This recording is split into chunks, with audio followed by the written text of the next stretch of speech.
क्या आपने सोचा है कि गांधी जी को पहली बार महात्मा किस वजह से कहा गया? ये कहानी शुरू होती है दूर साउथ अफ्रीका की ठंडी रात से। उस समय गांधी जी वहां वकील थे। सूट बूट पहने, फर्स्ट क्लास का टिकट लिया और ट्रेन में बैठ गए। लेकिन अचानक एक अंग्रेज यात्री और टीटी आकर बोले, ये सीट गोरे आदमी के लिए है, तुम काले आदमी होकर यहां नहीं बैठ सकते। अब सोचिए, गांधी जी के पास वैलिड टिकट था, वो नियम के हिसाब से पूरी तरह सही थे, लेकिन सिर्फ उनकी त्वचा का रंग और भारतीय पहचान देखकर उनसे कहा गया, नीचे उतर जाओ। गांधी जी ने शांत स्वर में कहा, मेरा टिकट फर्स्ट क्लास का है, मुझे क्यों उतरना चाहिए? लेकिन अंग्रेज अधिकारी गुस्से से लाल हो गया और अगले ही पल गांधी जी को जबरदस्ती खींचकर ट्रेन से बाहर फेंक दिया गया। कड़कड़ाती सर्दी, रात का अंधेरा और रेलवे प्लेटफॉर्म पर अकेले बैठे गांधी जी। सोचिए, उस वक्त उनके दिल में क्या तूफान आया होगा। क्या वो रोए? क्या उन्होंने हार मान ली? नहीं, बिल्कुल नहीं। वो रात गांधी जी की जिंदगी का सबसे बड़ा टर्निंग पॉइंट बन गई।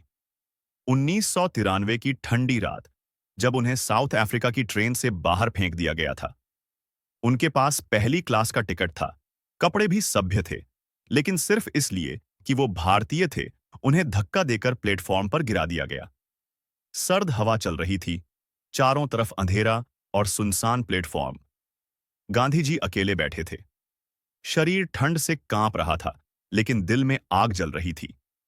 वो खुद से सवाल कर रहे थे, अगर मेरे साथ ऐसा हुआ है, तो मेरे करोड़ों भारतीय भाइयों का क्या हाल होगा, जो दिन रात इस अपमान को सहते हैं?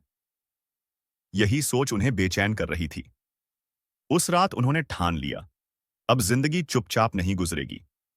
अब हर अन्याय का सामना होगा। और वहीं से जन्म हुआ एक नए गांधी का। मोहनदास करमचंद गांधी से महात्मा गांधी बनने की शुरुआत यहीं से हुई थी।